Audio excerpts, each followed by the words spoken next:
Assalamualaikum warahmatullahi wabarakatuh. Nama saya Kresna Bayu Kusnanto, kelas 11 TKJ 3. Pada video kali ini saya akan menjelaskan singkat tentang mikrotik. Nah, jadi pengertian mikrotik itu adalah mikrotik merupakan perangkat lunak sekaligus sistem operasi yang dapat digunakan untuk menjadikan komputer dapat berfungsi sebagai network, pengendali, atau pengatur lalu lintas antar jaringan komputer. Nah, mikrotik ini juga menggunakan sistem operasi berbasis Linux dan menjadi dasar network router. Sistem operasi atau OS ini sangat cocok untuk membangun administrasi jaringan komputer yang berskala kecil hingga besar. Next, sejarah mikrotik diciptakan. Nah, jadi mikrotik itu sendiri merupakan nama perusahaan kecil yang berkantor di pusat negara Latvia dan dibentuk oleh John Trulli ini yang kiri ini dan serta Arnis Riekstins pada tahun 1966. Nah, ketika mereka berdua sampai di Latvia, mereka mulai melayani 5 pelanggannya. Mereka memiliki keinginan kuat untuk membuat perangkat lunak router yang handal dan dapat disebarkan ke seluruh dunia. Nah, versi Linux yang pertama kali digunakan oleh mereka berdua ini adalah Linux yang versi kernel 2.2. Nah, mereka berdua mengembangkan versi Linux tersebut dengan dibantu oleh 5-15 orang staf R&D atau Staff Research and Development. Sehingga sekarang mikrotik sudah mendominasi dunia routing untuk negara-negara berkembang. Nah, jadi sejak awal itu mikrotik itu hanya fokus untuk perusahaan jasa layanan internet atau ISP, Internet Service Provider, yang melayani jasa servis kepada pelanggannya. Nah, dalam sejarah mikrotik ini, pada awalnya John dan Arnis ini hanya ingin membangun software untuk routing. Nah, sementara kebutuhan akan perangkat keras juga terus berkembang kan. Nah, oleh karena itu akhirnya mereka berdua membuat berbagai perangkat keras yang berhubungan dengan software yang kemudian mereka kembangkan lebih lanjut. Next, fungsi mikrotik. Fungsi mikrotik itu ada 6. Yang pertama itu memberikan sistem autentikasi. Nah, maksud dari sistem autentikasi ini digunakan untuk membantu dalam memblokir situs yang mengandung konten yang dilarang tegas oleh undang-undang. Nah, mikrotik ini juga dapat dimanfaatkan untuk memblokir berbagai situs terlarang atau konten yang mengandung pornografi dengan menggunakan proxy. Nah, yang kedua itu dapat diaplikasikan sebagai billing hotspot.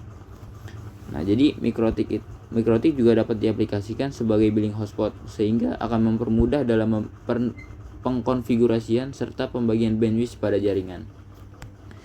Nah, yang ketiga itu untuk mengkonfigurasi jaringan lokal. Nah, jadi dengan menggunakan mikrotik ini, kita mampu untuk mengatur dan mengkonfigurasi LAN atau Local Area Network yang menggunakan PC mikrotik, router OS, dan hardware yang berspesifikasi lebih rendah. Yang keempat itu konfigurasi LAN dan pengaturannya. Nah, dapat dilakukan dengan mengandalkan PC mikrotik router OS dengan spesifikasi perangkat keras yang sangat rendah. Yang kelima itu mikrotik juga dapat digunakan untuk pembuatan PPPoI server. Nah, dan yang keenam itu terakhir dapat memisahkan bandwidth trafik internasional dengan yang lokal. Oke, lanjut jenis mikrotik. Jenis mikrotik itu ada 2. Yang pertama itu mikrotik router OS. Nah, sistem operasi ini yang dipakai berbasis Unix dan memiliki kelebihan dan juga menyediakan fitur mulai dari paket router, bridge, firewall, proxy server, hotspot, dan lain sebagainya. Nah, mikrotik router OS ini juga merupakan sebuah sistem operasi perangkat lunak yang dibuat khusus untuk network router yang mencakup berbagai fitur yang dibuat untuk IP dan wireless network.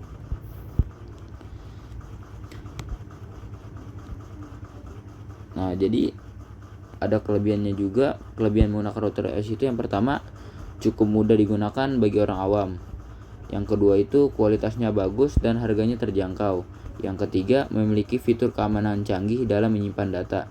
Yang keempat dilengkapi berbagai fitur handal dalam mengelola jaringan komputer. Nah, selain kelebihan pasti ada kekurangannya juga.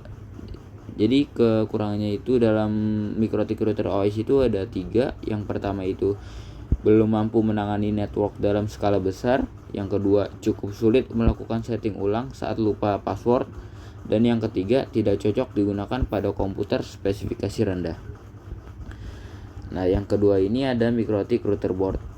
Jadi Mikrotik router board ini merupakan jenis router embed produk dari Mikrotik, yang mana merupakan salah satu jenis Mikrotik yang sistem pemakaiannya menggunakan hardware.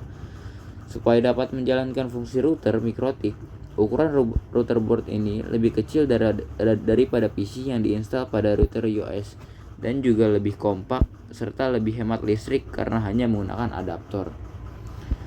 Nah, jadi ada juga kelebihan memakai Mikrotik router board. Yang pertama itu hemat biaya. Yang kedua, proses instalasinya yang mudah karena hanya mengatur router dan jaringan yang digunakan. Dan yang ketiga, spesifikasi untuk komputer tidak begitu tinggi. Nah, selain kelebihan tadi, ada juga kekurangan dari Mikrotik router board. Yang pertama itu, jika router board mengalami kerusakan untuk menemukan komponennya sangat jarang.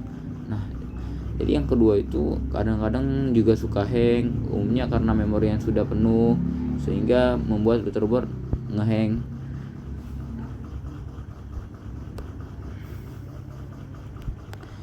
Sekian presentasi dari saya.